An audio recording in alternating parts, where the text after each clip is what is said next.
माजी मंत्री सहकार महर्षी दिलीपरावजी देशमुख यांच्या अमृत महोत्सवी वाढदिवसानिमित्त लातूर काँग्रेसच्या वारकरी विभागातर्फे ज्ञानोबा तुकोबा समता वारकरी दिंडीचे आयोजन। महाराष्ट्र राज्याचे माजी मंत्री सहकार महर्षी दिलीपरावजी देशमुख यांच्या अमृत महोत्सवी वाढदिवसानिमित्त लातूर काँग्रेसच्या वारकरी विभागाचे जिल्हाध्यक्ष हरिभक्त पारायण शरद देशमुख महाराज यांनी प्रबोधनाचे 75 कार्यक्रम घेण्याचा संकल्प केलेला होता। याच संकल्पनेतून 1 ऑगस्ट 2025 पासून वारकरी विभागातर्फे लातूर शहर व ग्रामीण मतदारसंघात हरिभक्त पारायण शरद देशमुख महाराज यांनी 13 दिवसांचा ज्ञानोबा तुकोबा समता वारकरी दिंडीचे आयोजन केलेले आहे। ही दिंडी लातूर ग्रामीण मतदारसंघातील 51 गावात जाणार असून या दिंडीचे 12 ठिकाणी मुक्काम असणार आहे।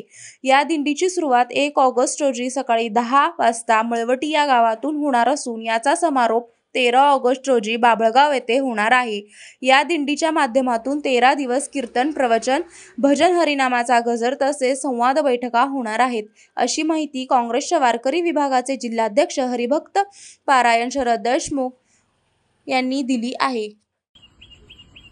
सहकार महर्षी दिलीपरावजी देशमुख साहेब यांच्या अमृत महोत्सवी वर्षाच्या निमित्तानं काँग्रेस वारकरी आघाडीच्या वतीनं ज्ञानोबा तुकोबा समता दिंडीचा आज 6वा दिवस आहे।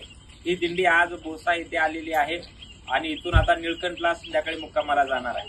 दिलीपरावजी देशमुख साहेब यांना उदंड आयुष्य लाभावं, त्यांचा सुवर्ण महोत्सवी सुद्धा साजरा करण्याची संधी आम्हाला भेटावी, यासाठी पंढरीच्या पांडुरंगाला काँग्रेस वारकरी आघाडीच्या वतीनं आम्ही सगळेजण साकडं घालत आहोत। आज जवळपास 25 पेक्षा जास्त गावं आमचे ह्या दिंडीच्या माध्यमातून ज्ञानोबा तुकोबारायचा गजर करत करत भजनाच्या माध्यमातून देवाकडे आम्ही साकडं घालत आहोत की दिलीपरावजी देशमुख साहेब यांना उदंड आयुष्य लाभावं।